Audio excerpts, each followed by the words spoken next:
Soçi ve Astana zirveleriyle güvenli bölge ilan edilen ancak Rusya ve Suriye rejiminin saldırılarına maruz kalan İdlib'de süreç tehlikeli bir noktaya evrilmiştir.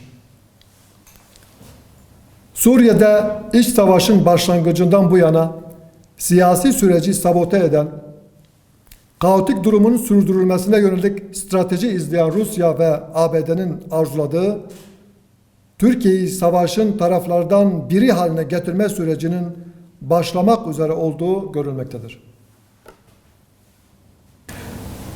TSK'nın rejim güçlerince hedef alınmasının ardından Türkiye, Suriye stratejisinde ABD ve NATO eksenine yönelmemelidir.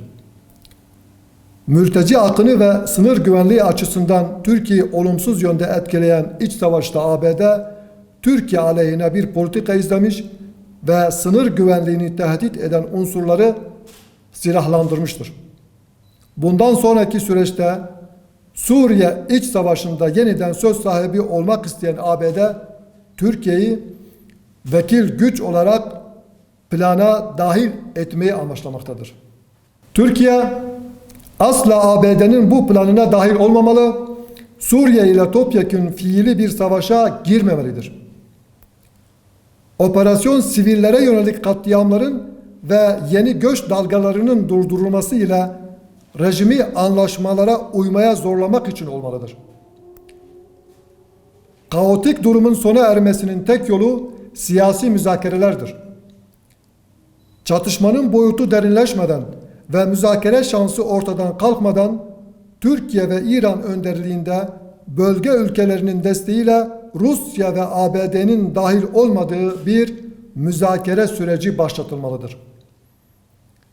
Kalıcı ateşkes, tüm unsurların dahil edildiği yeni anayasa yazımı, seçim ve yeniden inşa süreci hızla başlatılmalıdır. Cammu Keşmir bölgesini yaptırım ve katliamlarla açık hava hapishanesine dönüştüren faşist Hindistan yönetimi yeni vatandaşlık yasası ile gayrimüslim göçmenlere vatandaşlık verilmesine karşın yerli Müslümanları kapsam dışı bırakmıştır. Bu ayrımcı uygulamayı protesto eden Müslümanlar ise Hindular tarafından hedef alınmakta, ev ve iş yerleri kundaklanmakta, linç edilmek suretiyle katledilmektedirler.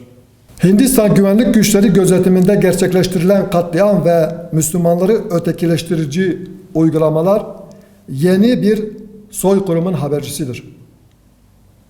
Keşmir'deki hak ihlallerine karşı İslam ülkelerinin sessiz kalmasından cesaret alan Hindistan yönetimi, Hindistan içerisinde de Müslümanları bypass edecek adımlara yönelmektedir. Hindistan meselesi, dünyada zulme uğrayan, hakları ihlal edilen, siyasi ve toplumsal lince maruz kalan bütün Müslümanların haklarını muhafaza edecek bir oluşumun gerekliliğini bir kez daha ortaya koymaktadır. İslam İşbirliği Teşkilatı bu noktada aktifleştirilmeli, Hindistan yönetimi caydırıcı yaptırımlara maruz bırakılmalıdır. Teşekkür ederim.